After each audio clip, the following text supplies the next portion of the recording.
Welcome back. Today we're going to be talking about multiplying and dividing fractions. We learned how to add and subtract a little bit with them yesterday. The rules for multiplying fractions are actually the easiest of all the rules because we don't have to have common denominators. We don't have to do any tricks at all. The only thing we are going to do is multiply across. So I'm going to be multiplying in the numerator 4 times 3. For 12, and multiply in the denominator 5 times 4, which is 20. All right?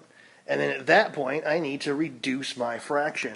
We always reduce, so that's a little note we want to put that now that you are no longer in middle school, that goes for 9th graders and 12th graders, we always reduce fractions.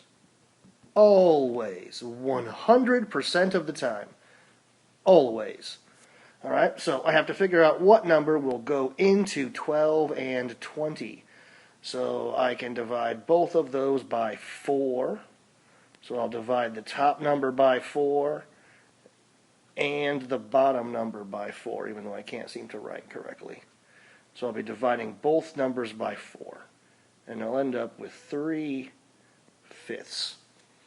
Those of you that are good at fractions and understand them, you may have noticed that we could have cross-canceled those 4s way back here and been left with a 3 in the top and a 5 in the bottom. But again, that's just for the advanced people who kind of see fractions a little bit better.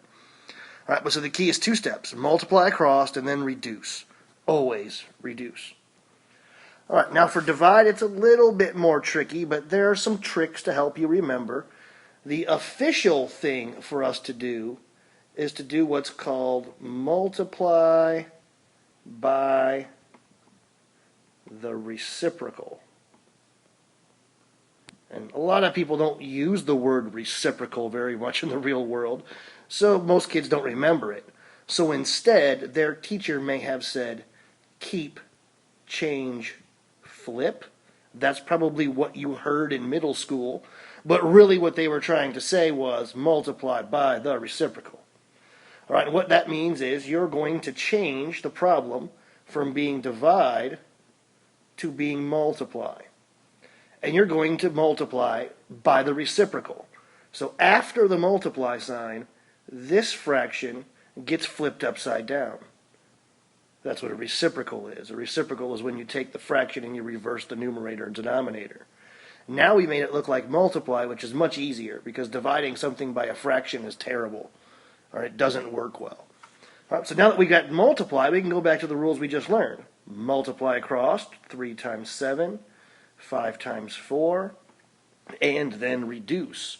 But there is nothing that goes into 21 or 20, so there would be our final answer. Now, once we're able to download calculators onto our laptops, there's a calculator feature that will do the reducing for you, for those of you that are not good at that piece. All right, so that's it for today, multiplying and dividing fractions. Have a great day and enjoy your weekend coming up.